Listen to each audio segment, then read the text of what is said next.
Cinnamon, where you gonna run to?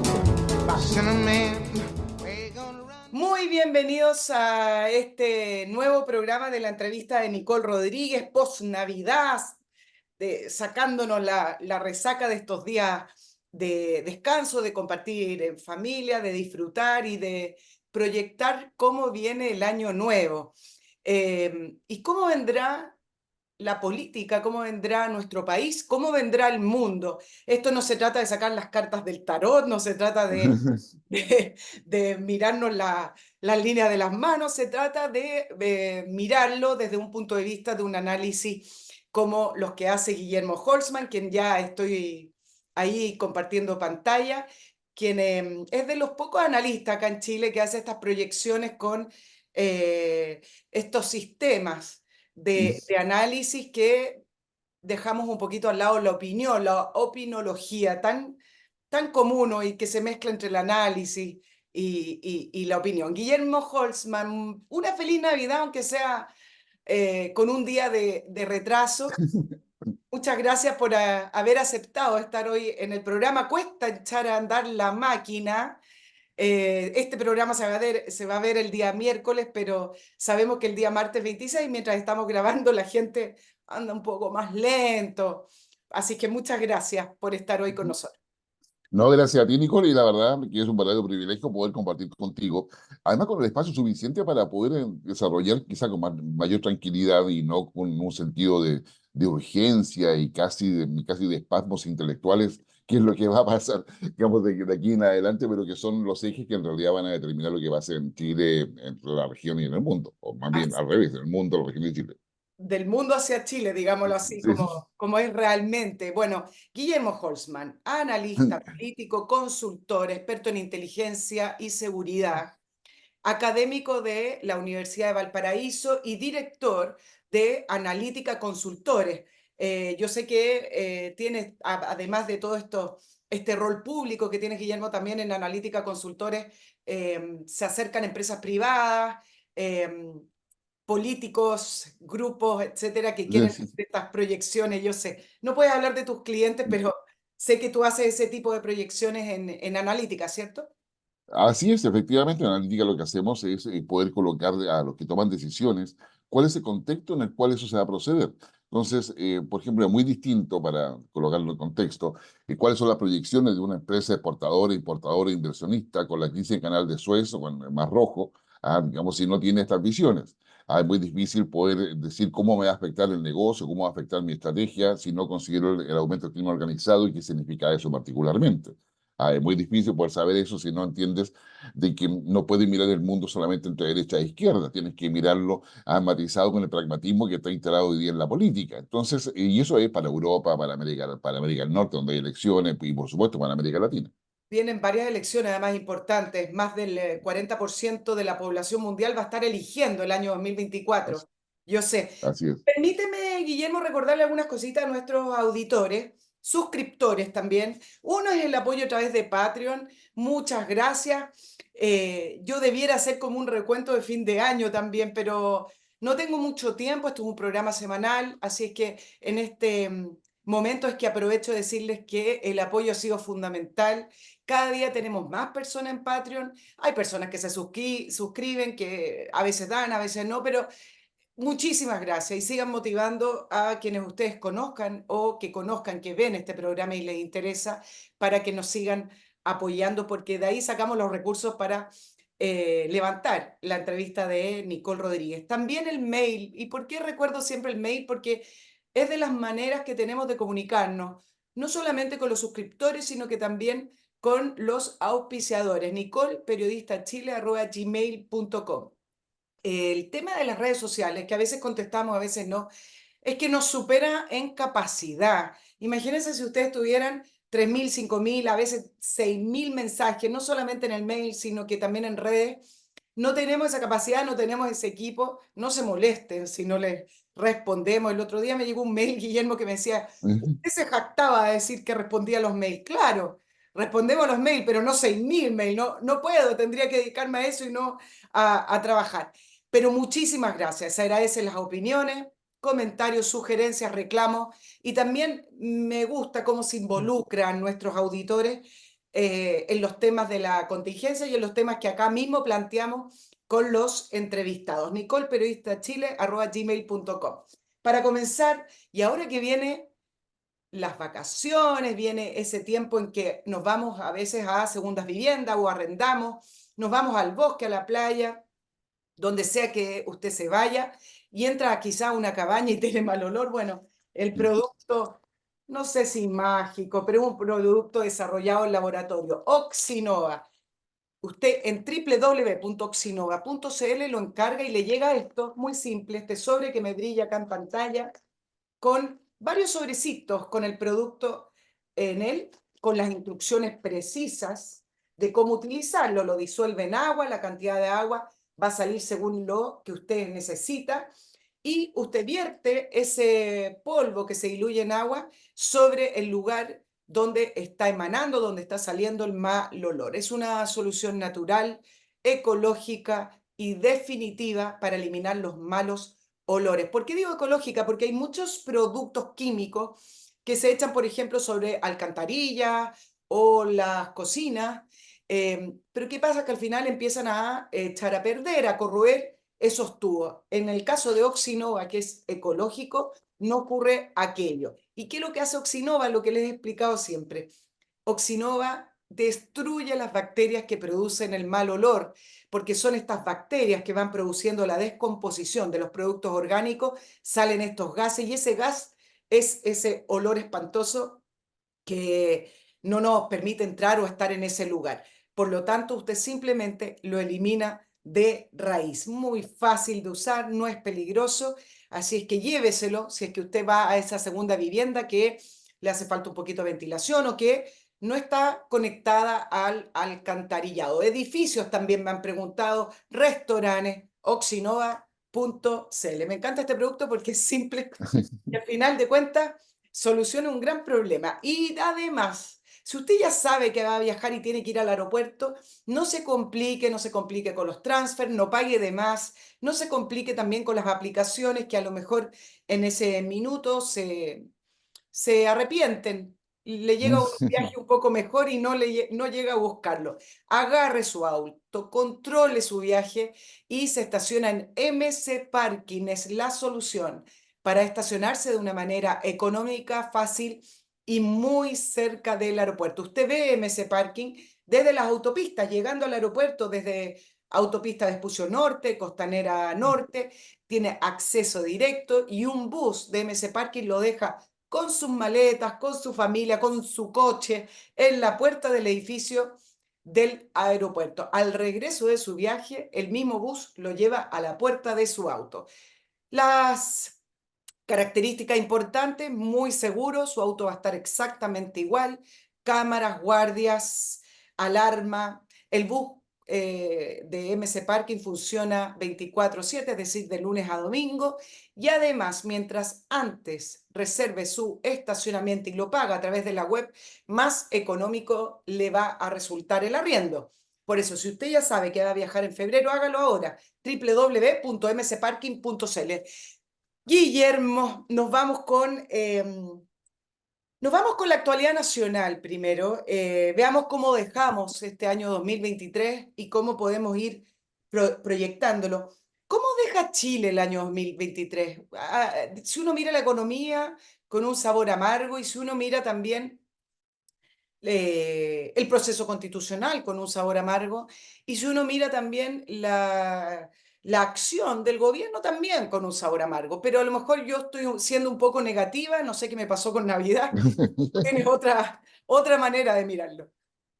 A ver, yo creo que Chile en la práctica este 2023 abandona este año, yo diría, fuera de la cancha, digamos, oficial de quienes estaban corriendo, digamos, esta maratón del mundo que busca equilibrar economía, política y sociedad. El mundo con no menos dificultades, lo vemos ahora en Bruselas con la protesta para anular unas elecciones, por ejemplo, lo hemos visto en Estados Unidos con las dificultades en lo que es en las primarias en cada uno de los partidos, digamos, y el descontento social también que existe en ese país, en muchas áreas. Lo vemos en España con unas elecciones que fueron raras, por decirlo menos, donde un partido termina, digamos, haciendo alianza con, con una independentista extremos, ¿ya? Por una parte que no se sabe cómo va a ser manejar eso, pero donde el PSOE termina básicamente en la mano de una persona, se personaliza la política en España, a eso no cabe duda. Con no menos problemas en un Reino Unido, ¿ya? Donde el primer ministro intenta navegar en turbulentas aguas. Y en América Latina, ni que hablar, Milei, ¿no es cierto?, con su famosa plata, que en Navidad ha dado paso a muchos memes, no hay plata, digamos, en definitiva, digamos, ha colocado un sello donde para ningún país ha sido fácil, pero Chile particularmente abandonó la carrera oficial, para, digamos, está en lo de segunda selección, si tú quieres, segunda o tercera selección. ¿Por qué? Porque perdimos la ecuación que teníamos en economía. Los economistas acá en Chile o a quienes plantean que el desarrollo de Chile se basa solamente en la economía, ya desde el 2019 sabemos que tiene que haber una ecuación entre economía, política y sociedad, y esa ecuación se perdió. Tenemos un presidente que no le interesa la economía mayormente, que está preocupado de la sociedad, ¿ya? Y donde la política piensa que se define a partir de su propia voluntad. Es decir, tenemos un gobierno de minoría que intenta transformar esa minoría en mayoría y a los que no están de acuerdo le señala de que ellos son los equivocados porque deben entender que esta minoría que ellos representan es la mayoría, cosa que evidentemente ha quedado, yo diría, plasmado en los diferentes eventos plebiscitarios y eleccionarios que hemos tenido. Y eso va a seguir siendo así. Por lo tanto, ya, digamos, dejamos la cancha de, yo diría, de las primeras ligas. Ahí estamos en una liga completamente distinta y esa pérdida nos ha costado muchísimo y nos va a costar muchísimo. Sí, Guillermo, em, ¿cómo podríamos, ya llevamos 2 años de este gobierno, de esta coalición, eh, y me da la impresión de que la gente todavía no sabe cómo definirla políticamente hablando. Es decir, uno ve un desfase entre el discurso del presidente Boric y luego los actos del gobierno, las prioridades del gobierno. Ya llevamos 2 años y leyendo a distintos columnistas, analistas, incluso a las mismas personas del oficialismo, uno tiene la idea de que este gobierno es muy difícil de definirlo. Para algunos sigue siendo un gobierno revolucionario. Hay otros que tienen la expectativa y tienen la ilusión de que el gobierno se gire más hacia una centroizquierda. Todavía existe esa idea de que vuelva una especie de concertación y como está el Partido Socialista con, bueno, con ministerios importantes, pero cuesta mucho definir a este gobierno. ¿Cómo podríamos ya a 2 años, y le quedan 2 años por lo demás, donde también vamos a estar llenos de elecciones, cómo podemos definir este gobierno? ¿Esto es acaso un gobierno que sigue siendo de izquierda radical, pero que no ha podido llevar adelante su agenda simplemente porque no tiene mayoría? ¿O es un gobierno que se ha ido moderando realmente? A ver, yo creo que este gobierno responde a una suerte de tendencia mundial que cabe en lo que los especialistas conocen como todos los movimientos woke, que parten contra el racismo y luego van contra la desigualdad. Son minorías, básicamente. Dicho de otra manera, estos movimientos woke son movimientos que colocan los temas en la agenda desde las minorías y en virtud de la intensidad del uso de redes sociales. Y el uso de las calles, o sea, la protesta como elemento esencial de acción, pero que carecen de contenido ideológico. Contenido ideológico en términos de darle forma, son contestatarios a una realidad que ellos critican y que en la práctica tratan de poder utilizarla para protestar. Acá en América Latina esto ha tenido una segunda derivada que es el acceso al poder. A raíz de la fragmentación yo diría, y la superación de los liderazgos tradicionales en política de izquierda y derecha, donde todavía vive América Latina en gran parte por su dirigencia, aparecen estos movimientos. Y acá se les conoce como progresismo de izquierda. ¿Ya? Digamos, y en ese sentido, Boric es, digamos, convergencia social, estamos hablando de comunes, estamos hablando de Frente Amplio en general, donde está la Revolución Democrática, etcétera, Partido Comunista. Digamos, ellos se suman a ello porque les permitió llegar al poder. Y llegan al poder en forma contestataria, es decir, llegan acusando todos los malos que estaban en el pasado, pero no ofrecen ningún futuro. Entonces quedan entrampados en su propia, ¿cómo se llamaría en filosofía? Cuando te da vuelta en lo mismo, ¿no es cierto? Ya, Y siguen en eso. O sea, es decir, es evidente de que en Chile hay desigualdad, por ejemplo. Es evidente de que hay muchas cosas que superar, pero ellos siguen mirando hacia el pasado, digamos, en forma, digamos, en una suerte de denunciología permanente. Guillermo, pero tú planteabas que carecen de ideología, pero al parecer es el Partido Comunista, entonces el que le entrega esa ideología al gobierno, es decir, lo que le falta de sustento ideológico lo tiene su principal aliado, que es el Partido Comunista. Exactamente, ya que tú lo mencionas y dado que estamos en un programa de análisis, el Partido Comunista yo creo que hoy día está mirando bien qué socios tiene, porque todos sus socios están metidos en fraude, en el caso de convenios, en el caso de los gobiernos regionales.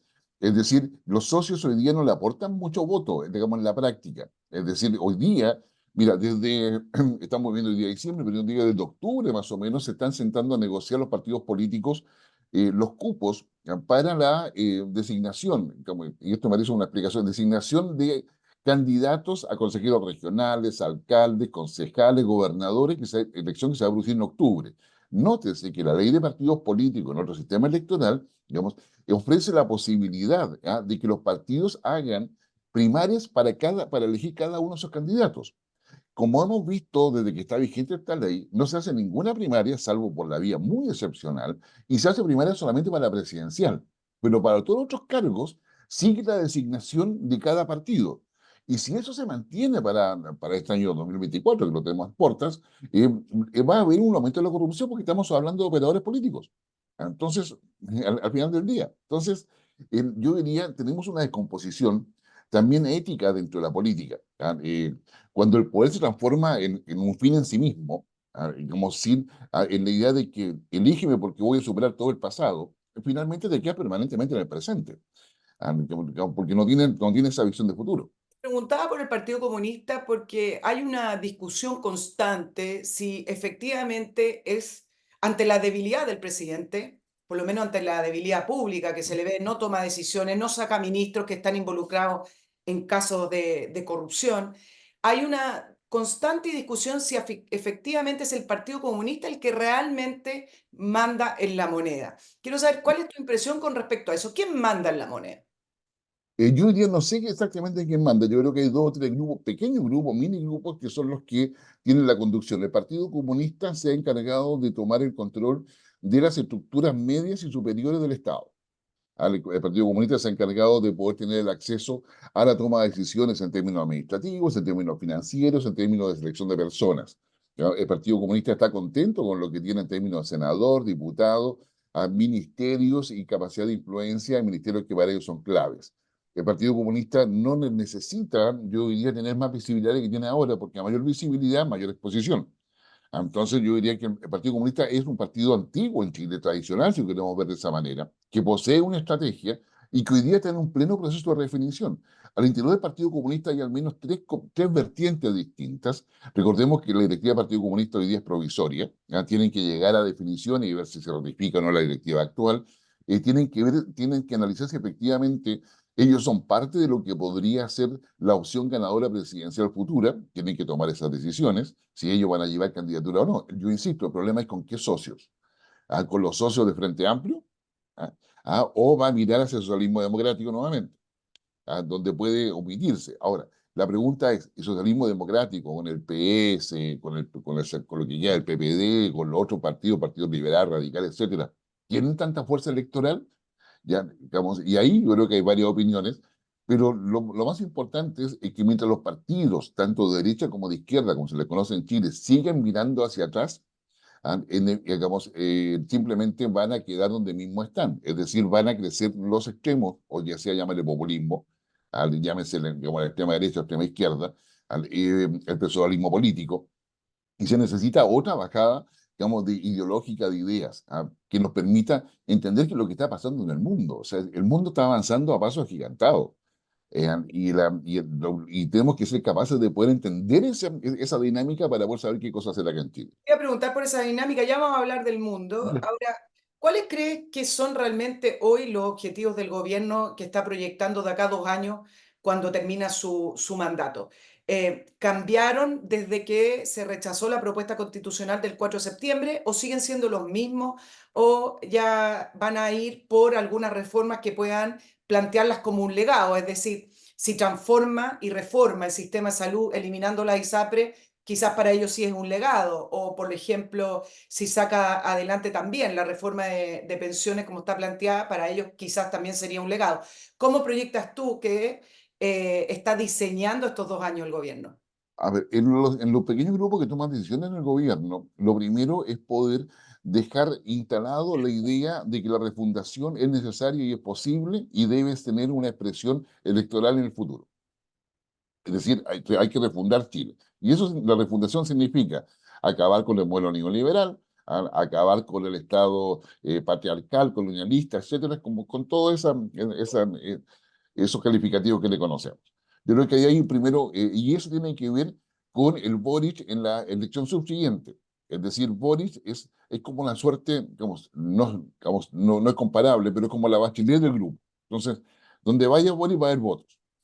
¿Ya? Entonces, por lo tanto, Boris es el líder futuro y yo creo que Gabriel Boris también se lo cree a sí mismo, de que él es, si no monedita de oro, al menos va a estar vigente como en parte importante y todos tienen que estar dispuestos a sacrificarlo para cuidarlo a él como figura política. Por lo tanto, en Chile tenemos Boris para rato, ¿ya? Diría eso, con mayor o menor apoyo electoral, pero digamos, sería el líder. No, no Y sé si segundo, decirte si eso es bueno o malo, no sé, ya a esta altura no. no vamos a calificar si es bueno o malo. Si es No, no, no. Boric para el resto. La- claro, bueno, después el segundo elemento importante que interesa al gobierno, es mantenerse en el nivel de apoyo que tienen las encuestas. O sea, ojalá subir un poco, del 30%, alrededor del 30%, mantenerlo porque eso significa un apoyo social, pero también una capacidad de peso electoral. Que eso, por lo tanto, yo creo que, y eso tiene que ver con y ahí viene el manejo comunicacional, es decir, ahora que ganó la en contra, vamos a presentar los mismos proyectos que presentamos antes, donde no hay acuerdo con la oposición, ¿ya? Y por lo tanto el intento de ellos va a ser responsable de la oposición porque las cosas no salen. Es decir, ve, las reformas no se pueden hacer porque la oposición nos obstruye. ¿Ya? Pero ellos insisten en la idea, ya no la refundación como el primer grupo, sino que en como generar condiciones de transformación del Estado. ¿Ya?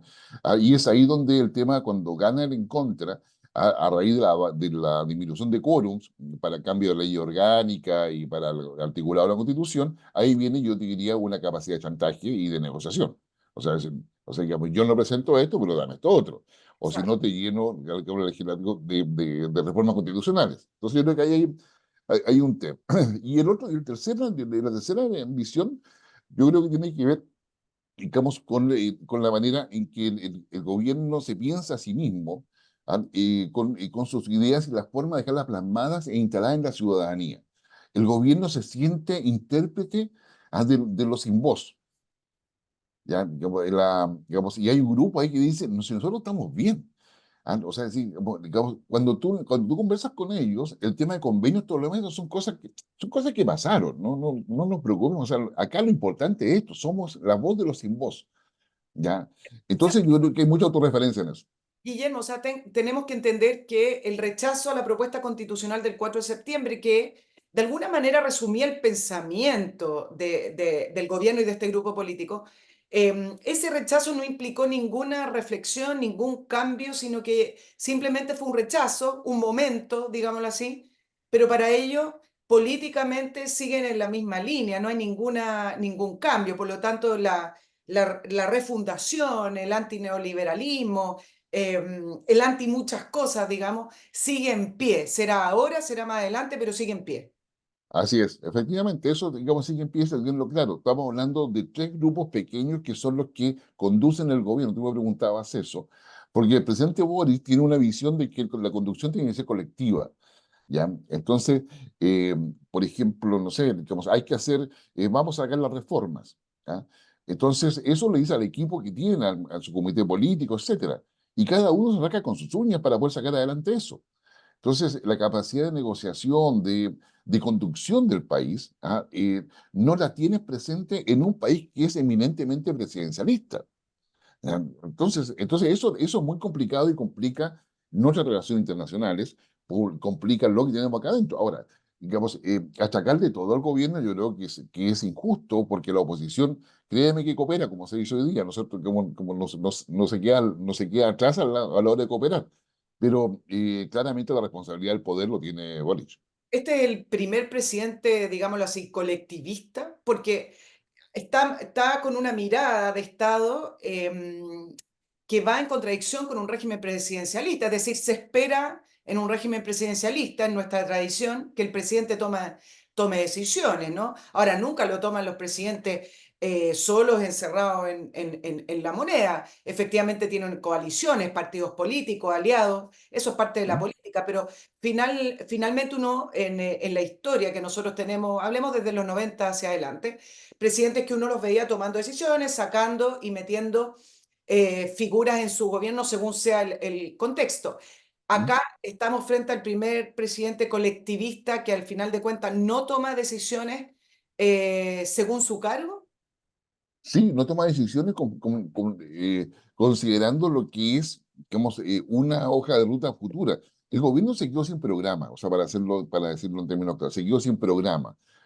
Cada decisión que el presidente quiere tomar tiene que moderarla o cambiarla o no simplemente no tomarla, porque el programa está estancado desde el 11 de marzo del año 22 cuando él asume, ahí cuando opta por el apruebo.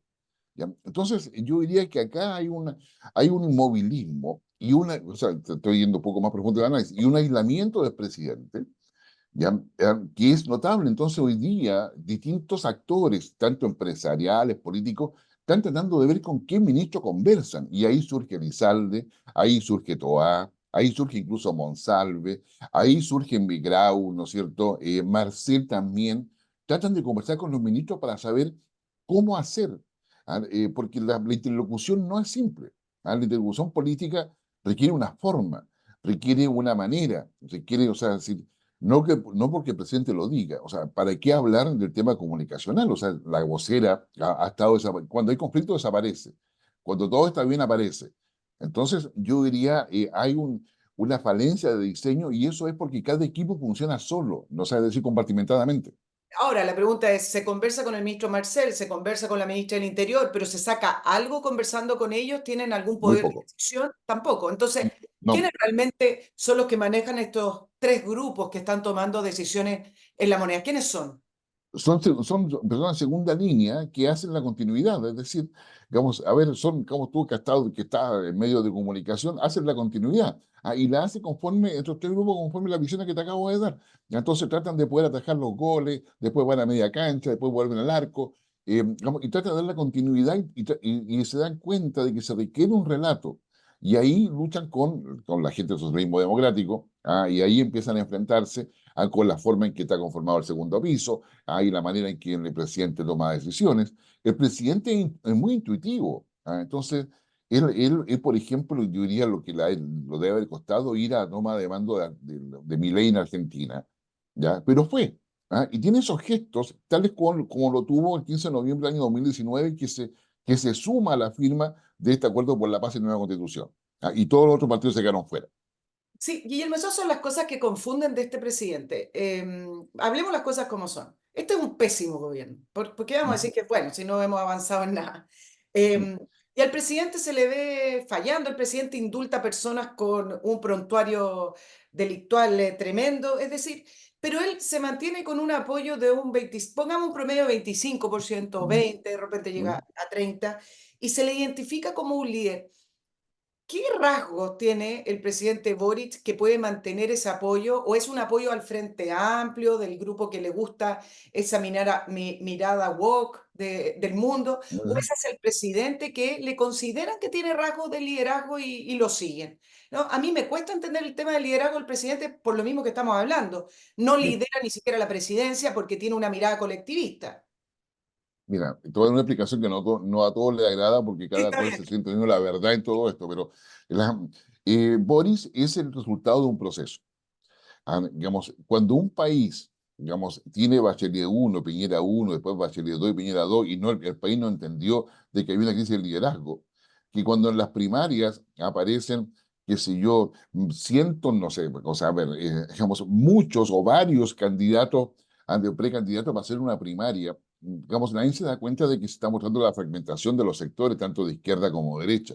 ¿Ya? Nadie quiso ver nada. Así, el elefante estaba ahí, ¿ya? Digamos, y todos corríamos alrededor del elefante, ¿ya? Y nadie lo quiso ver. ¿Ya? Entonces, tenemos la crisis de liderazgo que viene desde Lagos. O sea, que acá hay un proceso que ha sido consistente.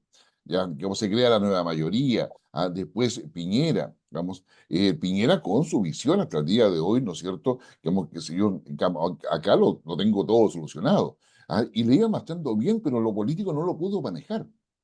Y el desastre de octubre del año 2019, que es el que ya acorralado finalmente da curso a este acuerdo por la paz social y nueva constitución, finalmente ahí aparece Boric.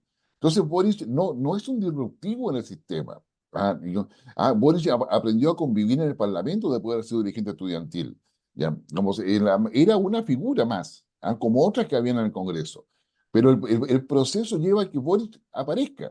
Entonces, el Boris es el resultado de un proceso mal entendido, mal concebido, etcétera. Y ahí hay mucho que decir a ese respecto. Entonces, hoy día yo diría que tener mucho ojo con, con el tipo de reformas que se van a presentar para cambiar la Constitución, articulado en la Constitución a las leyes orgánicas, porque seguimos en lo mismo, el proceso sigue. Boris es parte de ese proceso. Mientras este proceso, las fuerzas políticas no sean capaces de poder hacerlo inteligentemente en términos de colocar las reformas que se requieren. Si acá hubo tosudez en no modificar el modelo anteriormente y modificarlo bien. Chile no tiene posibilidad de escaparse del capitalismo como neoliberal que hay a nivel mundial. O sea, por mucho que se quiera, no se puede escapar a no ser o sea, quedamos en un país pobre y cada vez somos más pobres. Sí, Entonces, entonces yo diría que esto es un tema que eh, para Boris, digamos, lo motiva su idealismo histórico, o sea, digamos, su idealismo histórico, porque no es un idealismo futuro. Él sigue pensando que superando el pasado ya estamos en el futuro y sucede que eso no es verdad. Cuando tú superas el pasado, estás con suerte en el presente. claro. ¿Ya? De eso los 50 años del golpe. Bueno, además hay una afinidad ideológica, pero claro, están 2 años destinados a los 50 años del golpe, pero de la figura puntual del presidente Boric, que tú me hablabas de ese idealismo histórico, Fernando, perdón, Guillermo, te comentaba que es un presidente que confunde. A veces uno dice, bueno, es comunista, voy a ser bien coloquial para que lo entiendan los auditores, por las cosas que pretende hacer en el Estado. Por otro lado, uno dice, no, es más como del progresismo europeo, del progresismo de izquierda woke europeo. Cuando uno piensa que es muy radical, va a la ceremonia de Milei cuando le estaban entregando la banda presidencial, a diferencia del resto de los presidentes de izquierda latinoamericana que no fueron. ¿Mm? Cuando todos estaban en contra de Sebastián Piñera en el inicio de su programa, de sus mesas, ¿te acuerdas de negociación? Ya. Él fue el único del Frente Amplio que acudió a la mesa de negociación por la niñez. Llegó a la moneda y se sentó en la moneda de Sebastián Piñera, que era el enemigo número uno. Pero por otro lado se pone una camiseta del senador Jaime Guzmán asesinado. Entonces, uno dice, yo realmente, si tuviera que definir al presidente Boric, me parece que es un político en desarrollo, pero a lo mejor tú lo puedes definir mejor. No, o sea, no olvidemos que el presidente tiene todo y como asumido por él. Ya, digamos, entonces tiene un trastorno obsesivo compulsivo, del cual está tratado el otro día, como con mucha empatía, ¿no es cierto? Llega y dice que llegué tarde porque estaba en terapia. Sí, a ¿Ya? mí, perdona, a mí no me pareció empático, me pareció desafiante, que es distinto. No me venga. Claro, pero claro, eso para ti y para mí, pero para los que estaban ahí, para la sociedad, o sea, decir, Claro. ya, ya, claro, o sea, digamos, ¿por qué él busca eso? A ver, el presidente tiene genialidades, desde el punto de vista de cómo él mira las cosas, a raíz, y por eso nombro esa base en la cual él está en tratamiento. Pero a su vez también le gusta el poder y quiere mantenerse en el poder. Y eso, bueno, como Alberto Van Claveren probablemente lo convenció de que tenía que ir y eso significó conversar con varios asesores, conversar con varios grupos para que finalmente el presidente tuviese la voluntad de sentarse ahí, además al lado de Zelensky, al que se yo estar con Milei. cuando va y él en virtud, porque él sí cree dos cosas que son fundamentales y que son como eje permanente en él. La defensa de la democracia, por una parte, y la defensa de los derechos humanos. ¿Ya? Eso se lo hizo ver, qué sé yo, a Lula en su minuto, y ha sido como como el eje permanente, alrededor de eso gira. Luego el segundo eje en torno al cual él gira son los ideales políticos de Allende. El segundo eje en torno a los cuales él gira. Y el tercer eje a la cual él gira, la idea de poder terminar con la desigualdad y llegar a un mundo mucho mejor, así como con varita mágica. Es decir, son como los tres ejes en el cual él se asienta y donde aplica pragmatismo. Es decir, de repente el sol sale por ese lado y va para allá. Al día siguiente sale para allá, pero gira en No, pero torno a esos eso. ejes son contradictorios. Tú no puedes decir democracia y derechos humanos como tu pilar y después tener en perspectiva el gobierno de Salvador Allende y luego además hablar de que vas a eliminar la desigualdad de una manera casi como lo plantea el Partido Comunista, que es bastante ficticio. Entonces, está bien, esos son sus ejes, pero pareciera más bien retórica porque, o confuso porque son contradictorios. Es decir, tú no Eh, puedes estar siempre hablando de democracia, pero estar todo el tiempo criticando y siendo una amenaza a los medios de comunicación, que son un pilar fundamental de la democracia. Entonces, me parece que se contradice o no. Pues sí, se contradice, y para él es normal. Él tiene una muy buena opinión de sí mismo, ¿ya? Y considera que él está instalando las bases de los liderazgos futuros. Y él cree realmente en tiene, yo diría, la idea de que él está ahí por algo. O sea, como tiene un sentido de historia, en el cual a él le corresponde eso. Ahora, mira, desde el punto de vista, te estoy haciendo el análisis en términos de perfil de él. ¿Ya? Pero eso es lo que tenemos. O sea, es decir, digamos, si tú haces el perfil de Piñera o haces el perfil de Bachelet, vas a entender también sus contradicciones, sus silencios, sus omisiones, digamos, qué sé yo, digamos, indisposiciones, o sea, etcétera. Lagos, digamos, lo que hace es tener un perfil en el cual republicano absoluto, en el cual, qué sé yo, blinda la presidencia, con un sistema en el cual todos sabían con quién conversar, nadie se pierde.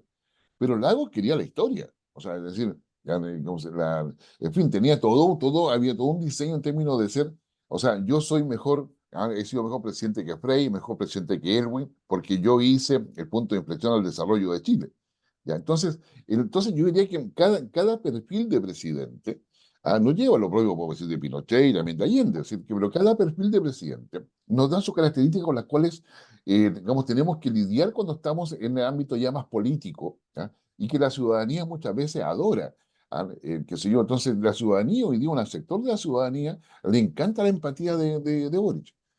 No nos engañemos en eso. Entonces, digamos, a nosotros no nos dice nada, porque no resuelve ninguna cosa, no establece nada. Exacto. Mira, te iba a plantear, ahí uno ve algunos comentarios y se levantan ciertas características de presidentes de la región pidiéndolo para Chile, ciertas características, como el Bukele chileno, por ejemplo, respecto a la seguridad, o un Milei con respecto a la economía y que quiere achicar el Estado y todas las reformas que él está planteando para sacar a Argentina de la pobreza. Y muchas veces he planteado que si tú pones a un Milei acá en Chile o pones a un Bukele acá, el chileno no le gusta. El chileno le gusta en este minuto, las cosas cambian y según las necesidades, por supuesto que los políticos son hijos de su tiempo, pero cuando tú pones una persona irónica o una persona que va de frente y dice las cosas, quizás como Milei o Bukele, son características de liderazgo que no sé si va con el chileno que ha apostado, por ejemplo, como una persona como Michelle Bachelet, que es suavecita, que parece ser como la vecina a la cual tú vas a invitar a tomar té, o al presidente Boric, que también parece algo como esos liderazgos que son más empáticos, que tú lo proyectas y a lo mejor al presidente Boric lo invitarías a un asado. Es decir, me parece que son liderazgos muy distintos a estos caracteres fuertes que enfrentan, que dicen las cosas, que tienen ironía. En Chile se ha apostado por estas características. Entonces, me da mucha, no me da risa, pero siempre yo le planteo, digo, yo no sé si al chileno le gusta que le digan las cosas como son. Ves que acá todos hablamos de los acuerdos, nadie está, los acuerdos, ¿qué acuerdos? Hablamos de todo muy maquillado, es decir, nunca son discursos muy de frente. No sé si tú estás de acuerdo con eso, o lo ves distinto. A ver, yo creo que te complementaría con eso. Tú dices, efectivamente es así, es lo que uno observa. ¿Ah? Pero cuando estos liderazgos empiezan a hacerlo de esa manera, porque así consiguen los votos, pero además las maquinarias alrededor de estos liderazgos, como dijo Aramán hace tantos años, los poderes fácticos alrededor de digamos, de estas candidaturas, en definitiva, digamos, eliminan todo lo que les moleste. Entonces, acá tenemos, digamos, nos hemos transformado sin querer queriendo, y yo diría después de Lagos, en una lucha intestina por el poder. Entonces, al final caemos en esta cosa fácil, es como, no sé, pues, como tú eres mamá, yo también soy papá, cuando uno cree que a los hijos les compra el cariño, regalando el último iPhone, no sé, pues, digamos, o lo que les gusta, el último juguete, o llevándolo a comer una hamburguesa para que no llore, entonces, o tratando de decirle cosas que le digan, no sé, pues acaba de caer y vamos a decir, se rompió, como se le medio la cara, está precioso, preciosa, hija mía. Cuando la hija sabe o el hijo sabe que eso no es así porque está todo sangrando. Entonces, yo diría que hay acá una suerte de cinismo o hipocresía política, y donde a la gente, porque el ciudadano chileno, yo te diría, tiene bastante sentido común, tiene bastantes cosas, pero a su vez tiene que someterse a las alternativas que le proponen. Ya, o sea, no se puede alejar de eso, no se puede alejar de esa alternativa. Entonces, yo te diría, acá tenemos una izquierda que sigue, digamos, viviendo del pasado, ¿ya? Que es minoritaria, pero cada vez es más minoritaria desde el punto de vista electoral. Digamos, una derecha que sigue viviendo el pasado, o sea, la falta de ideas para entender el mundo, es impresionante. Es decir, no, el fenómeno CAS, por ejemplo, José Antonio, yo diría que sigue, a lo mejor aumentó un poco su caudal electoral, pero evidente su caudal electoral no es el que obtuvo en la elección de consejeros constitucionales. ¿Ya? O sea, es decir, ¿eres una minoría importante? Sí. ¿Al comparable electoralmente al Partido Comunista? Sí. ¿Ya? Pero de ahí, ¿con quién hace alianza? Digamos, va a depender cuáles son sus posibilidades de éxito. Y hoy día no estamos jugando eso. De aquí a futuro, y conforme el republicano lo haga, va a ver qué cosa le va a pasar en las regionales y comunales, y cuáles son las perspectivas presidenciales. Si piensa que el camino es solitario, va a pagar el costo de eso, va a mantener los beneficios que tiene, pero no va a llegar más arriba. El Partido Comunista es lo mismo, el Partido Comunista no puede vivir solo. Tiene que buscar alianzas por omisión, idealmente, para poder mantener su peso. Entonces, acá el Partido Comunista y Republicano tienen los mismos sueños, piensan que han crecido. ¿Ya? Digamos, electoralmente lo que ha crecido son los que están fuera de la derecha y la izquierda, y que es un vaivén que te puede llevar a cualquier parte según el liderazgo que se presente. Entonces, ¿cuáles son los líderes y con qué ideas?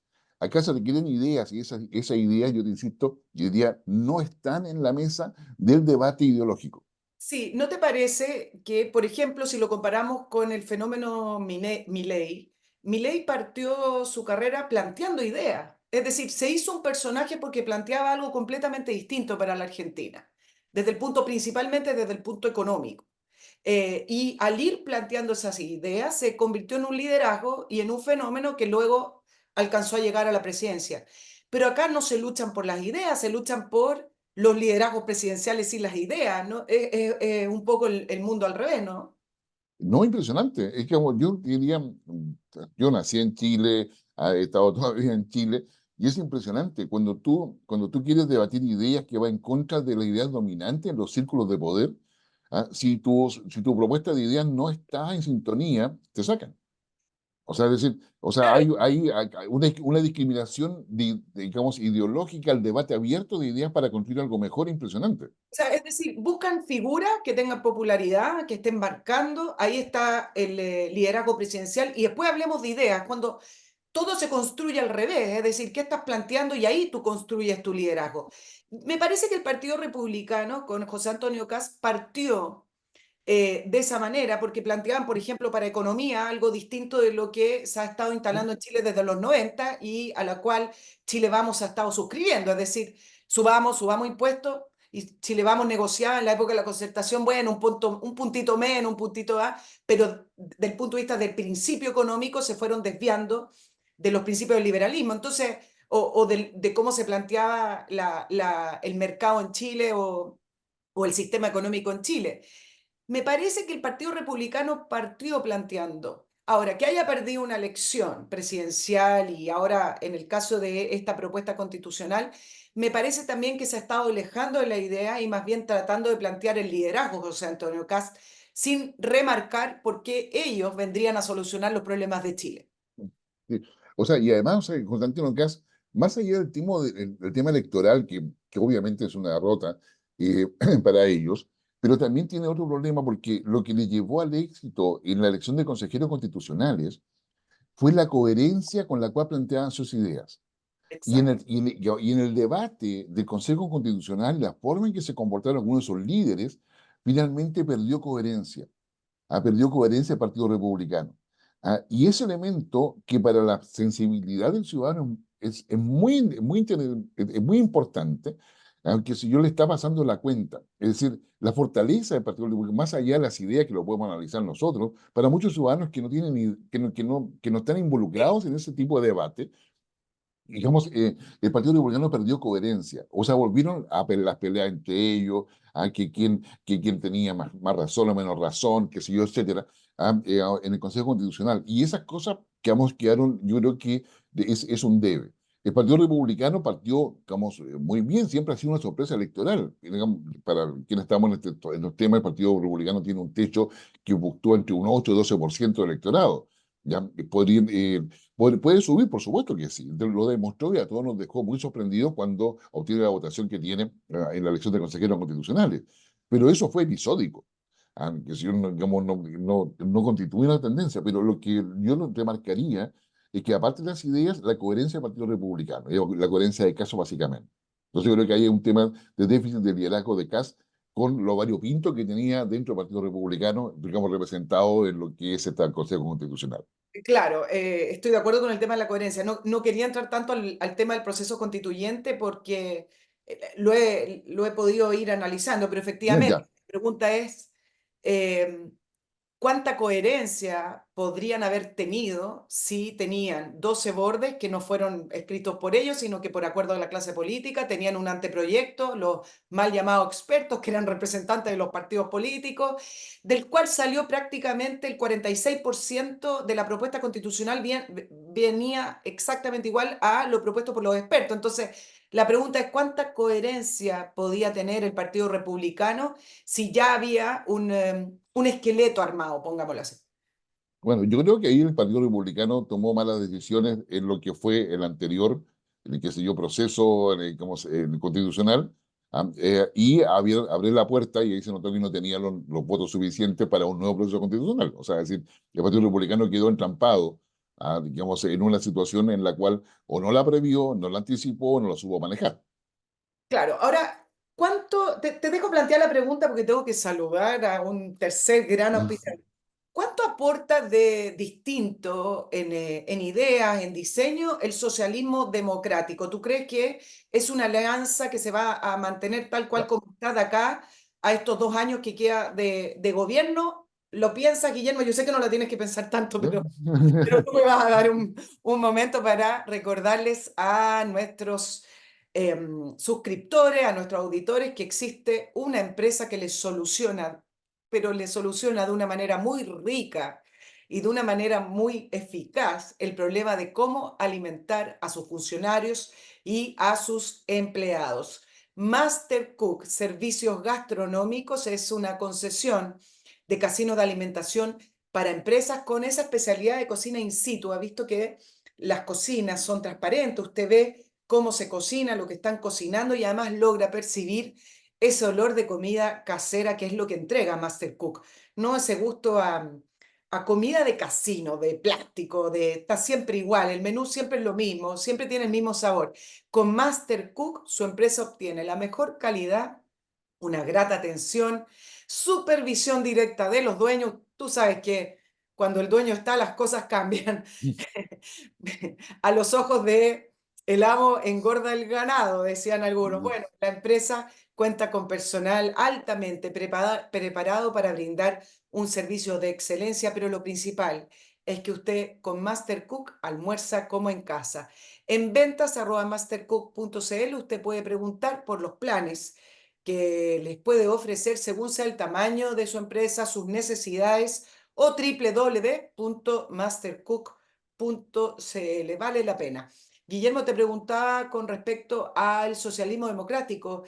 Uno puede proyectar que se va a mantener de la misma manera estos 2 años. Algunos dicen que las quejas internas son que pagan el costo de los problemas del Frente Amplio, incluso el tema de la trama de corrupción. Yo ahí no estoy de acuerdo porque está implicado el ministro Montes, que es del Partido Socialista, así que implicado desde el punto de vista de que es el ministro, por si acaso. Ya. ¿Cómo podemos proyectar esa relación? Y además, ¿qué está aportando el socialismo democrático además de cargos? A ver, déjame volver un poquito atrás. Si nosotros el criterio de coherencia lo aplicamos para analizar el resultado electoral del Partido Republicano, también lo podemos aplicar a Chile Vamos. Y la incoherencia le ha pasado costos permanentes porque se fracciona internamente, etcétera. Eso lo vemos, para decirlo muy simple, muy rápidamente. Y en la izquierda también, digamos, el problema del Frente Amplio y su coherencia. Han caído en la completa incoherencia y por eso yo te decía, el Partido Comunista va a tener que mirar hacia el lado qué vecinos tiene, porque el Partido Comunista sí tiene coherencia. Tú puedes decirle lo que tú quieras al Partido Comunista, pero ha sido coherente históricamente. Hoy día tiene duda porque con las tres líneas internas están pensando si deben seguir el ejemplo del Partido Comunista chino, ¿ya? Como si tienen que irse para esa vía o no. Entonces yo creo que acá tenemos un problema, digamos, la coherencia puede ser un buen criterio, yo lo tengo en una plantilla, pero un buen criterio para ver qué tan sólido un país, un partido o una alianza. Y aquí el socialismo democrático se agarró de quien estaba en el poder. O sea, es decir, vamos, es un partido, no sé, instrumental yo creo que sería mucho. Hagamos, es un partido, es una alianza oportunista. Oportunista para mantenerse en el poder, estar en el poder y construir la posibilidad de seguir estando en el poder. Por lo tanto, yo diría, hoy día y en parte del debate que se ha dado al interior del PPD tiene que ver con esto.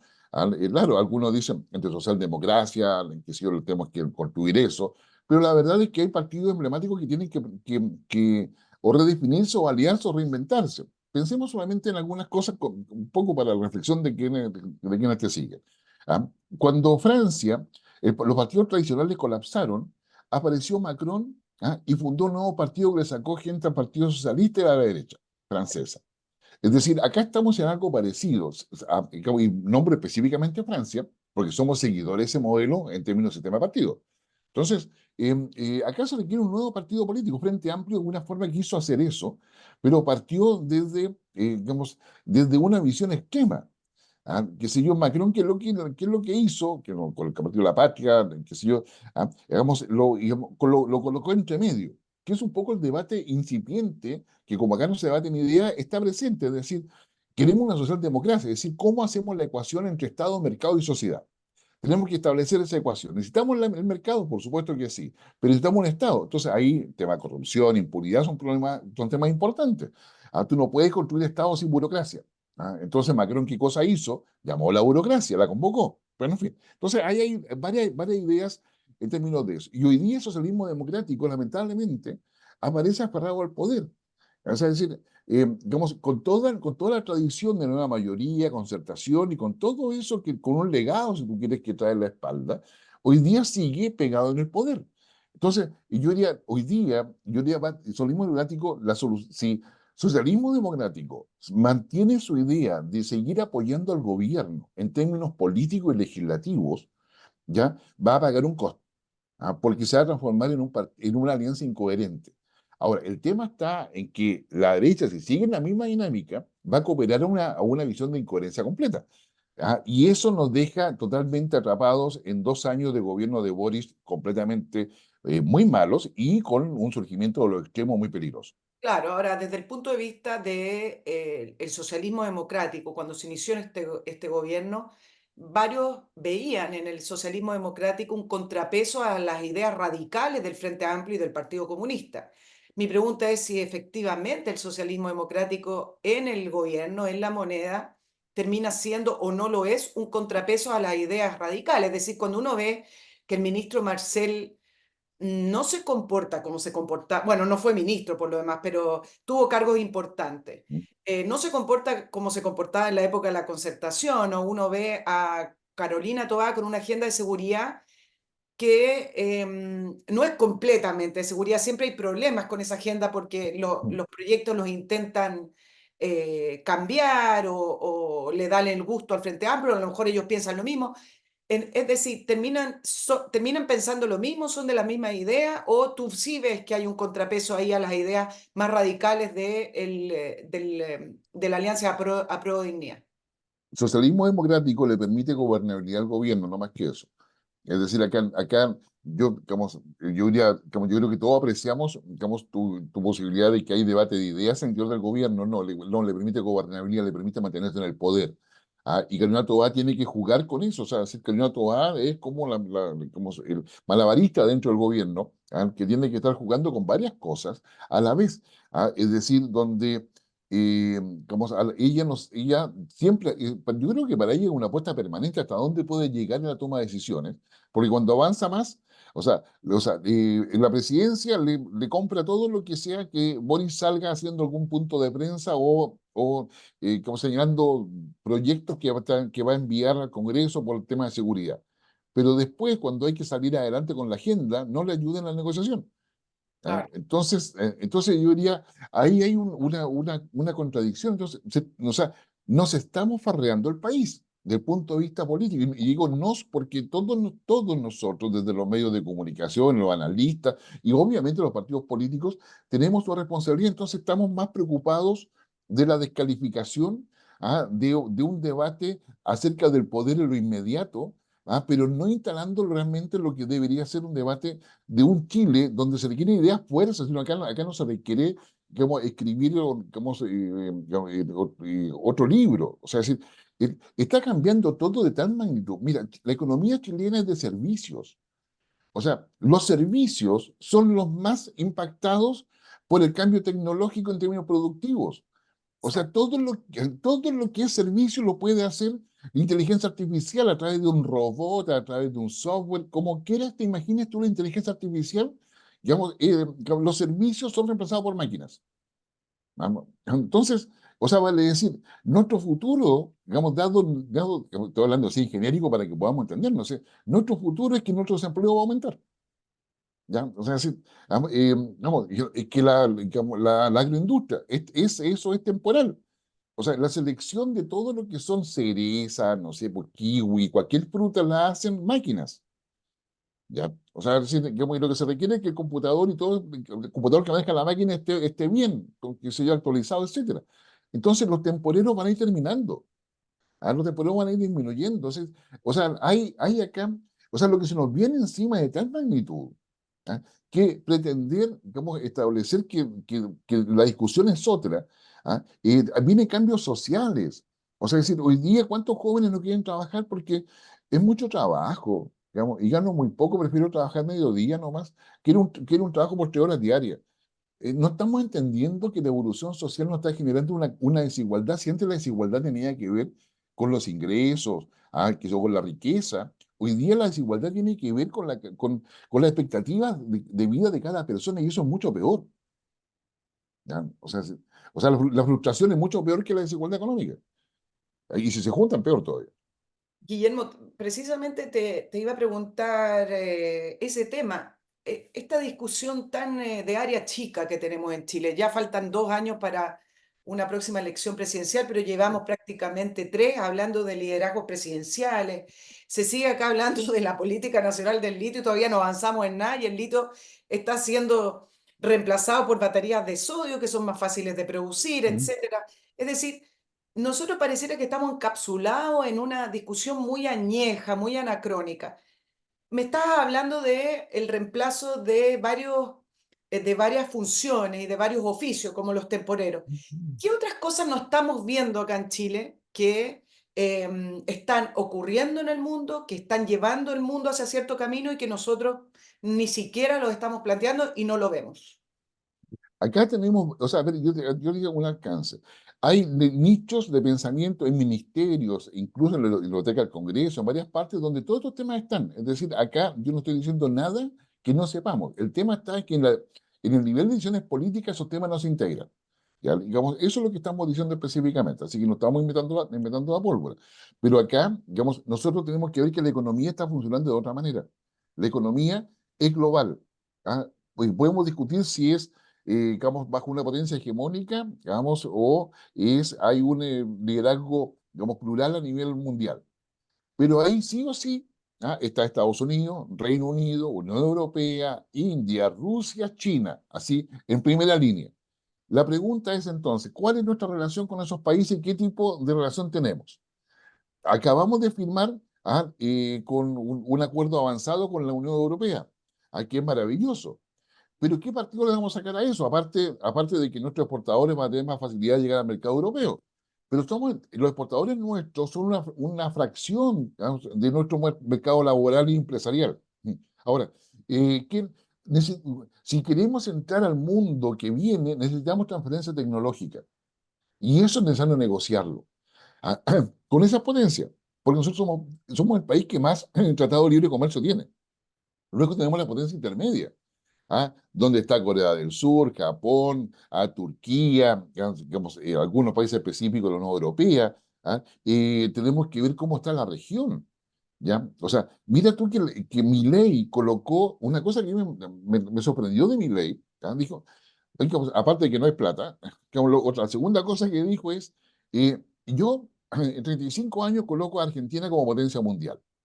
Claro, un Colocó político proyectando 35 años donde él no va a estar. Exacto. No, o sea, esa esperanza es que son lo que los pueblos necesitan. O sea, es decir, estamos haciendo algo. Mira, digamos, a muchos quizás les va a gustar, a otros no, pero cuando Pinochet señaló cuando estaba la discusión después del golpe, si se tenía que quedar mucho rato o no, y Pinochet aquí hay metas, no plazos. ¿Ya? Digamos, Chacarilla en su minuto y plantea las 7 movilizaciones del Estado. ¿Ya? En su minuto. ¿Ya? Bueno, Pinochet tuvo 17 años en el poder. ¿Ya? Claro. ¿Ya? O sea, como después no te extrañe que la propuesta original de Boris hablaba de 14 años en el poder. ¿Ya? Entonces, pero en fin, pero eso ya ir algo demasiado fino, pero claro, porque solo era el tiempo en el cual se transformó un país. Sí. ¿Ya? Entonces, hoy día necesitamos transformar nuestro país para adecuarlo al futuro. Es decir, para adecuarlo al futuro, o sea, mira, lo voy a decir aunque me pese, pero lo voy a decir en terminología marxista. El modo de producción cambió y la metodología de Marx lo que nos aportó no solamente a entender a fondo el capitalismo como él lo entendía, y bueno, y propuso la solución que todos conocemos, pero su metodología ¿ya? Es que si cuando cambia el modo de producción, cambia la sociedad. ¿Ya? Y ahí está el determinismo marxista. Entonces, como de la época feudal al capitalismo, cambió el modo de producción y cambió la sociedad.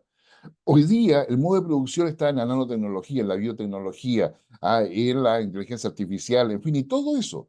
Y está cambiando la forma de producir las cosas. Hoy día un auto lo hace una máquina. O sea, son robots los que andan en el auto.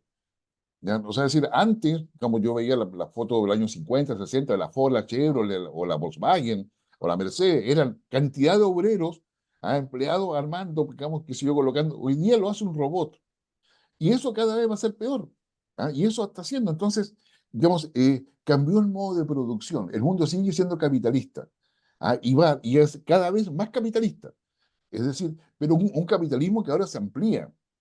Es decir, y que nos coloca nuevos elementos éticos, qué sé yo, etcétera. Pero quiero ir a lo práctico, no irme tanto. Cambió el modo de producción. Y un país que su economía, una parte importante de su economía se basa en servicios, digamos que si esos servicios van a quedar robotizados, mecanizados, tecnologizados, como quieras tú llamarle. Entonces, tenemos que conversar sobre el futuro de qué cosas queremos producir, dónde vamos a ocupar nuestra gente. No estamos llenando de profesionales de las carreras, digamos, tradicionales, que van a terminar haciendo cualquier cosa. Guillermo, Entonces, dime. perdona, te interrumpí, quiero que termines. Mil disculpas. ¿Ya? Entonces tenemos que poder tener una idea. O sea, esto es, yo diría, un poco el objetivo. Ahora, ¿cómo se traduce eso en la discusión política? O sea, ¿cómo bajamos eso a la discusión política? Con ideas y con ideas simples. Si yo no requiero demostrar que soy inteligente porque domino 45 autores de perfección. Eso es pasado. Hoy día necesitamos ideas simples. ¿Qué cosa quiere hoy día? O sea, tú como mamá, yo como papá, que nuestro hijo tenga trabajo, que tenga capacidad de desarrollarse en lo personal, en lo laboral, en lo profesional, etcétera. ¿Están las condiciones para eso? Digamos, ¿estamos haciendo lo que se requiere? O sea, y dar respuestas concretas a cuestiones que hoy día las personas ven. O sea, es decir, que viven. Entonces, yo diría que acá las ideas de la derecha o la izquierda no pueden estar sometidas a liderazgos unipersonales como están. O sea, hay poco menos que deidades, digamos, ideológicas en la derecha y la izquierda, que piensan que ellos son los que determinan hacia dónde va el mundo y ese es Claro. el debate y eligen a quién es mi seguidor. Medio mesiánico. Ni siquiera vamos a entrar en el tema de Michelle Bachelet porque no me va a dar el tiempo, pero ya viendo la manera en que la están tratando de levantar y cómo ella también acepta eso, prueba un poquito el terreno, pero bueno, te iba a preguntar con respecto a hacia dónde va el mundo y la discusión tan pequeña que tenemos acá, pero quiero compararlo con otros países y quizás con otros países de Latinoamérica. Tú decías acá, desde el presidente Lagos, lo único que se preocupan es de la lucha por el poder. Quiero preguntarte, Guillermo, ¿cuál es la diferencia con otros países? Porque la política es la lucha por el poder. Pero ¿cuál es la diferencia de la lucha por el poder que se está dando acá en Chile, que nos tiene entrampado, que nos tiene cada día creciendo más y nos tiene empobreciéndonos? Junto con eso, ¿se da en otros países una discusión también tan anacrónica como más Estado, más mercado? Es decir, hoy uno ve, por ejemplo, la reforma educacional de Michelle Bachelet, que al final, si uno saca la conclusión de sus objetivos, era simplemente concentrar el poder de la educación en el Estado, porque nada de la reforma ha sido agilizar, modernizar, tener un currículum para el siglo XXI. Entonces, ¿se da en otros países o realmente nosotros nos estamos aislando y empobreciéndonos solos o somos uno más dentro de estas discusiones que yo te planteé como anacrónicas? Uy, a ver, yo creo que, a ver, yo diría, para poder responderte, yo creo que hay varias cosas a tener en consideración. Primero, nos creímos que teniendo un crecimiento económico, simplemente por ese hecho éramos un país desarrollado. Es decir, superando los $20.000 de ingreso per cápita, ya estábamos, nos comparábamos con países europeos, asiáticos, qué sé yo, etcétera. Eh, claro, pero el crecimiento económico no significa desarrollo social, de partida, o sea, partamos de esa base. Lo segundo, pensábamos que dado que teníamos tanto crecimiento económico y éramos parte de todo lo que es el mundo industrializado, tú piensas que en noviembre y diciembre de 2019, acá en Chile se iba a convertir en el epicentro mundial porque se iba a hacer la reunión del G20, la reunión de la APEC y de la COP25. Íbamos a tener a 30.000 líderes mundiales de todo tipo de naturaleza, empresariales, políticos, etc. Bueno, eso no sucedió, como ha sido evidente. Y nosotros, qué sé yo, éramos el faro para todos los países que estaban detrás de nosotros, o sea, todos los países que tenían menos de $20.000 per cápita. Ahora bien, yo creo que digamos, esa foto es importante tenerla presente porque quisimos tener la discusión de país desarrollado cuando no lo éramos. Creímos que solamente digamos, el ingreso per cápita definía el nivel de desarrollo del país. Es decir, nos sentíamos como si fuéramos Inglaterra, italianos, a los griegos lo veía, como, lo veía un poco mirando por debajo del hombro, digamos, tan complicados que son. Qué sé yo, en fin. Muy desordenados los griegos, no, no, la- nosotros no somos claro, así. entonces, claro, entonces, y pensábamos que el ingreso per cápita definía el nivel de desarrollo cultural o sociocultural o como cultural político de la sociedad. Y tuvimos, yo diría, un gran problema porque hicimos la discusión en torno a eso. Nadie rompió huevos, porque la discusión todo quiso mantener su espacio de poder. Nadie quería ceder nada, qué sé yo, y hacer cambio. O sea, hacer cambio sin ceder nada y mirando al pasado, además. O sea, decir, y no mirando al futuro porque pensábamos que ya estábamos en el futuro. O sea, ya estamos igual que la Unión Europea, ya estamos igual que los países desarrollados. Qué sé yo, Noruega quizás pasaba a ser un cierto referente. ¿eh? Era la época en que no tenemos que hacer el cambio educacional según lo hizo Corea, otro ya no, según lo hizo Finlandia. Qué sé yo, el único problema es que no somos ni finlandeses ni coreanos. Pero el tema cultural nunca estuvo a tono ¿ah? Con lo que se pensaba que era nuestro crecimiento económico, nuestro ingreso per cápita. Entonces, yo creo que tuvimos una discusión más resuelta, más lista, más planteada respecto a que éramos realmente una sociedad culturalmente superior, ¿ya? Digamos, a los de América Latina de partida, ¿ya? Y por supuesto ya nos comparábamos con los países desarrollados, ¿ya? Y sucede que ahora a poco andar, la corrupción ha quedado en evidencia, qué sé yo, la impunidad ha quedado en evidencia. Digamos, lo que muchas veces en el Banco Mundial, en el Fondo Monetario, en reuniones internacionales que me ha tocado participar, me decía, ustedes son un país de puros indicadores, pero sin procesos. O sea, digamos, marcan bien los indicadores, qué sé yo, pero cuando va a haber el proceso, la cuestión es totalmente falsa porque se trabaja para los indicadores, se presiona para los indicadores, a los famosos KPI para aquellos que les gusta esa terminología, Exacto. para tener los KPI, ¿ya? Digamos, pero nada de procesos. Entonces, ustedes son, digamos, un castillo en naipes, porque empiezan a evaluar los procesos. Bueno, eso lo estamos viendo ahora.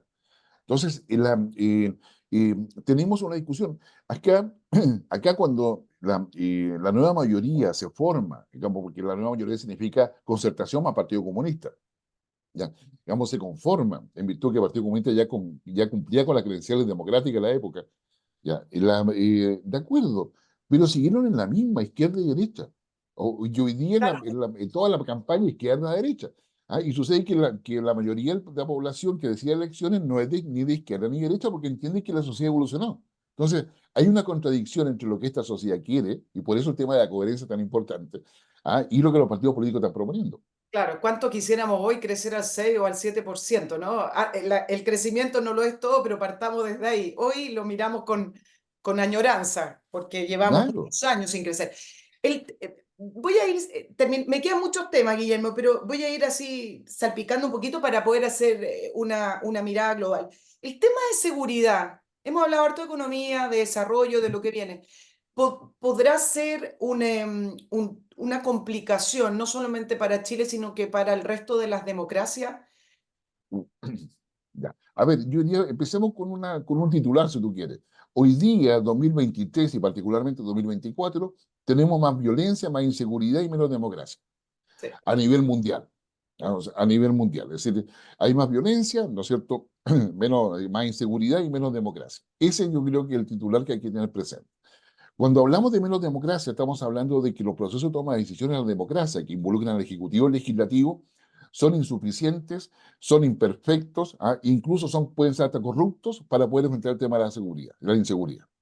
¿Ya? Entonces, ya inoportuno, o sea, con falta de oportunidad absoluta. Entonces, yo creo que eso yo diría que sería como el diagnóstico así, digamos, en 140 caracteres, respectivamente.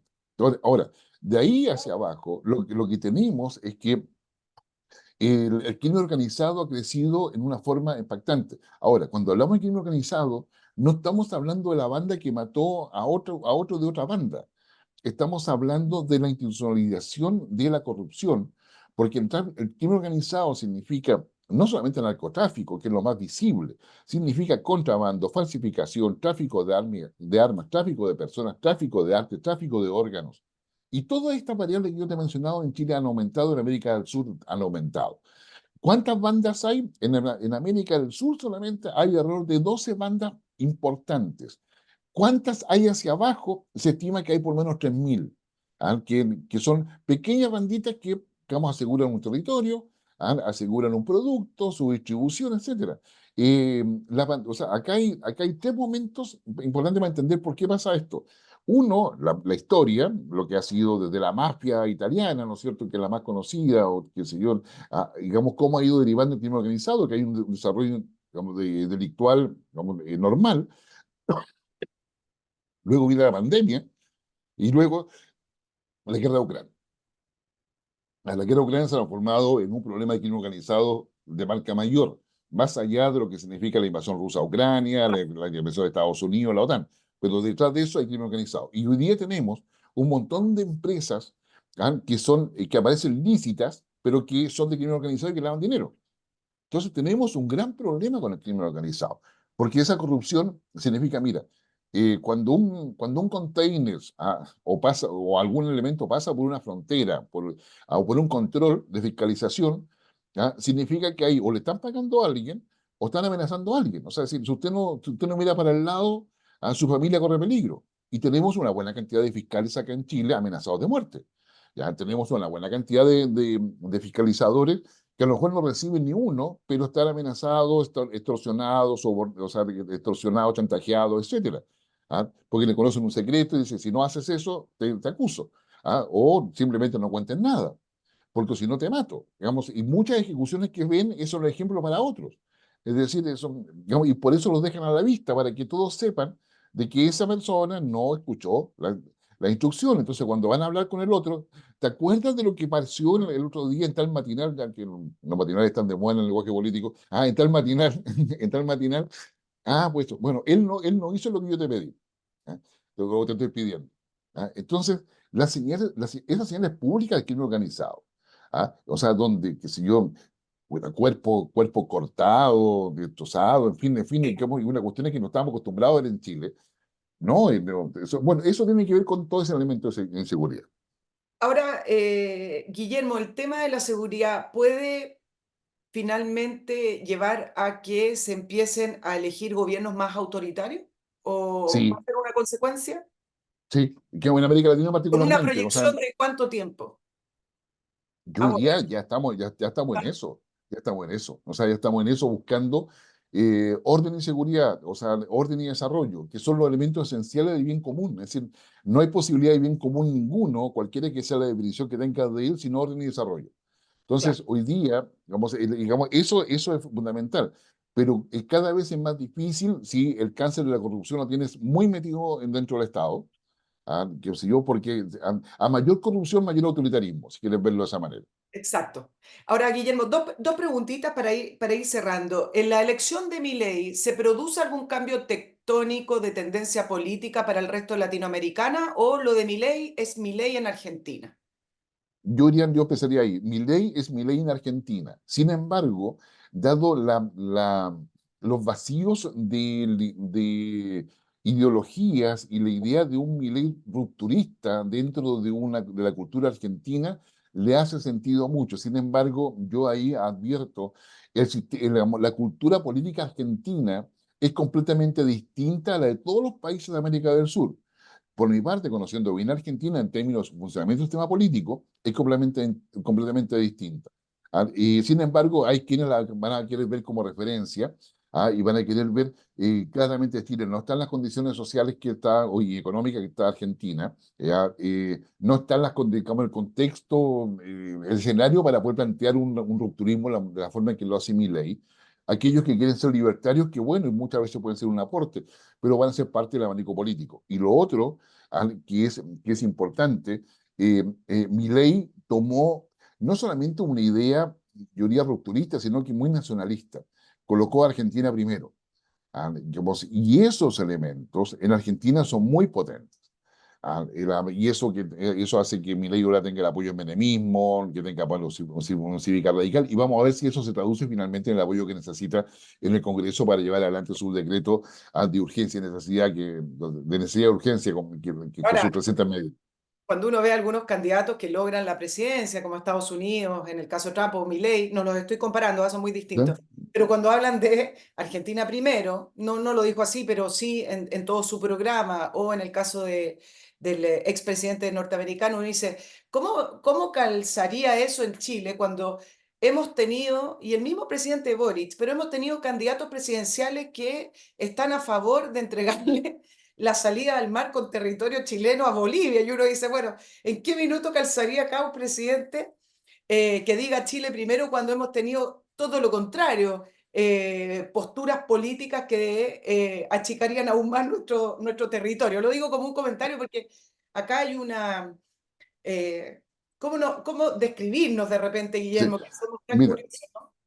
Mira, siendo muy sintético, sé que nos queda poco tiempo, pero es evidente que acá necesitamos idea en términos, no podemos ser yo te diría, eh, una suerte de copia o de parlante de Naciones Unidas. Los organismos internacionales, en lo que va de la pandemia en adelante, ya y antes también, han demostrado su completa falta de utilidad para resolver los conflictos mundiales, para poder orientar el desarrollo y para poder establecer las condiciones de vida de los países. Es decir, Hoy día, si tú miras, digamos, incluso acaba de salir un atlas respecto al nivel de cumplimientos de los ODS, los Objetivos de Desarrollo Sostenible, estamos al debe absolutamente en todo. Hoy día prevalece la lucha contra la pobreza, el cambio climático, etcétera. Pero eso no, para que suceda eso no es necesario que estén en la Agenda 2030.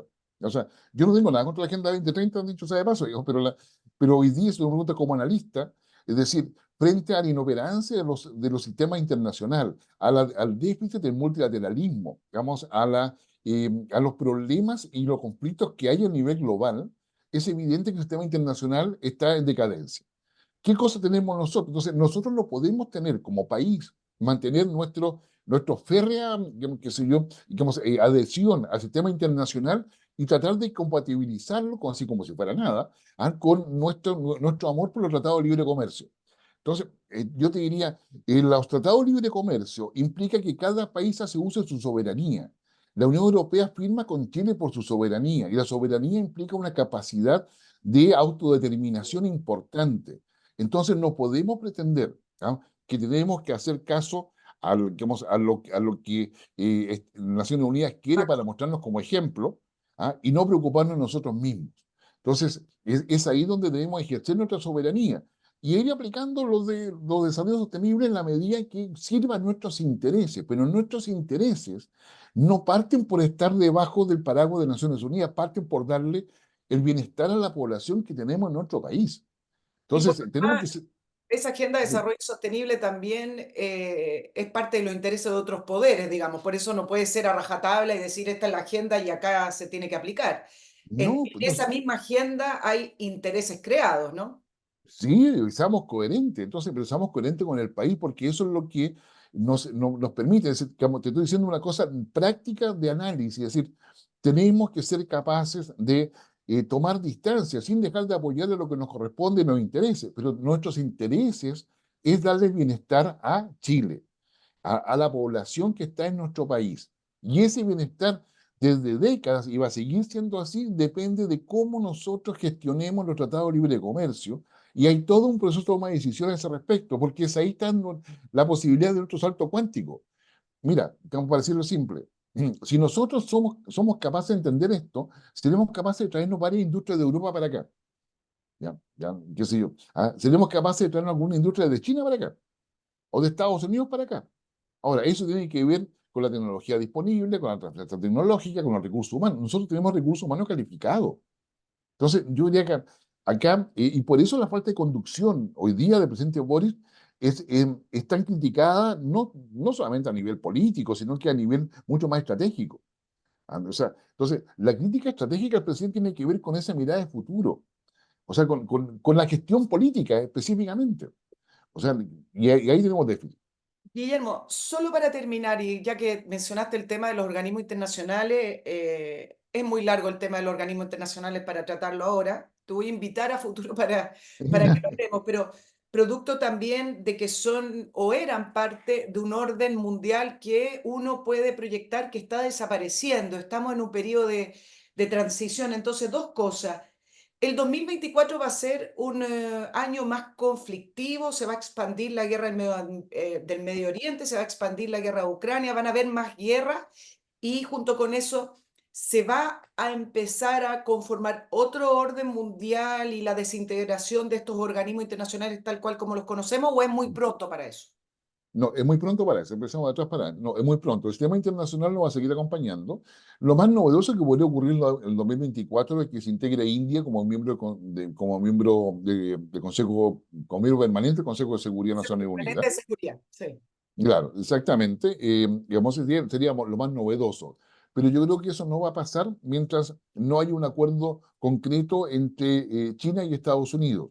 Pero China y Estados Unidos representan lo mismo que está pasando hoy día en Medio Oriente, es decir, la idea estadounidense-israelí de gasoducto, oleoducto, en términos de mantener la preeminencia con acceso a los recursos importantes que le permita avanzar en lo que es el escenario industrial, económico, comercial y de mercados del siglo XXI versus la misma idea que tiene China y Rusia en Medio Oriente, donde se suma entusiastamente Irán y otros países, donde están peleando exactamente por lo mismo, y detrás de eso está lo de Hamas, ¿no es cierto?, como grupo terrorista con Israel.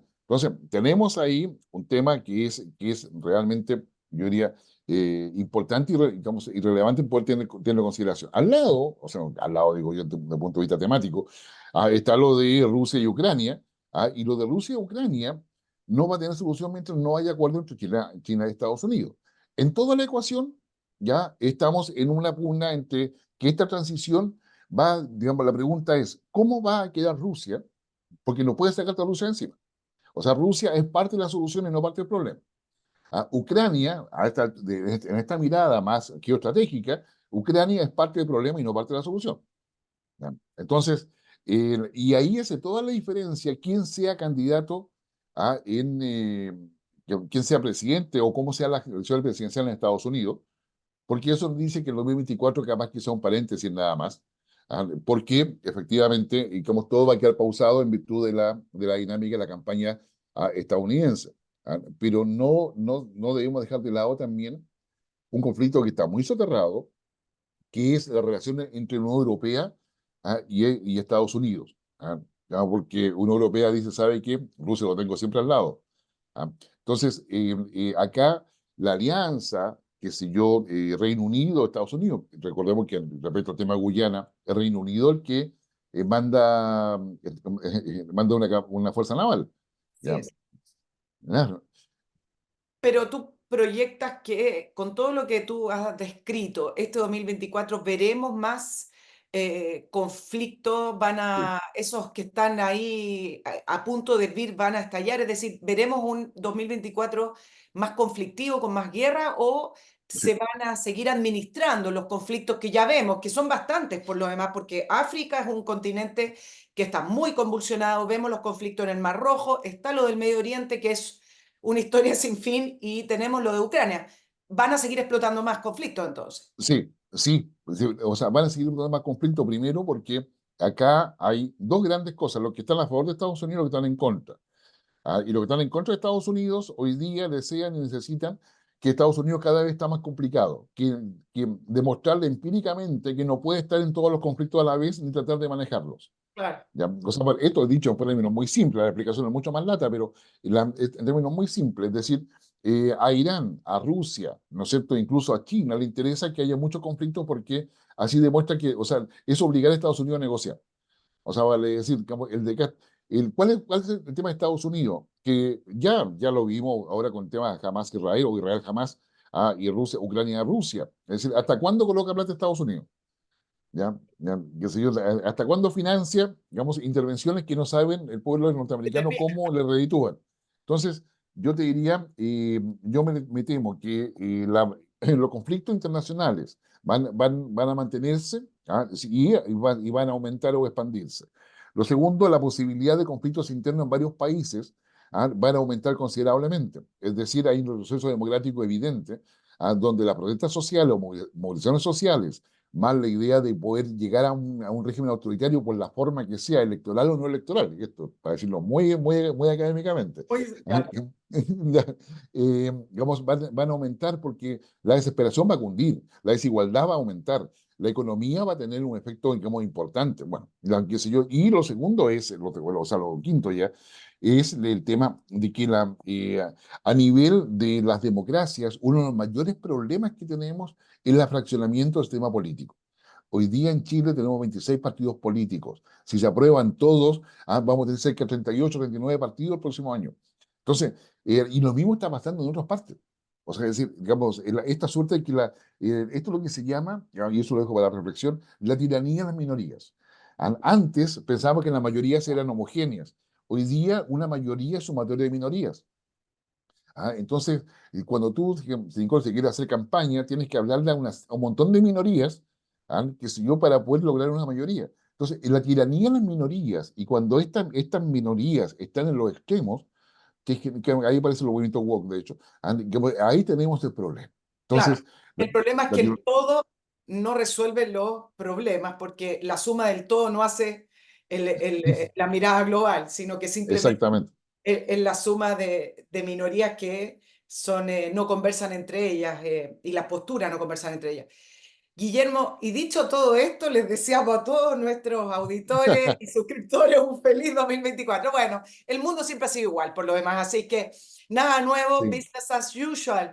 Guillermo Holzman, analista político, consultor, experto en inteligencia y en seguridad, director de Analítica Consultores, académico también de la Universidad de Valparaíso. Guillermo, muchísimas gracias por este extenso y profundo análisis. Yo desde acá te deseo que tenga el mejor de los años, que este 2024 venga llenito, llenito, lo mismo para nuestros porque ya nos vamos a ver en el 2024, que va a ser el próximo miércoles para el primer programa del nuevo año. Guillermo, que tengas un muy buen día.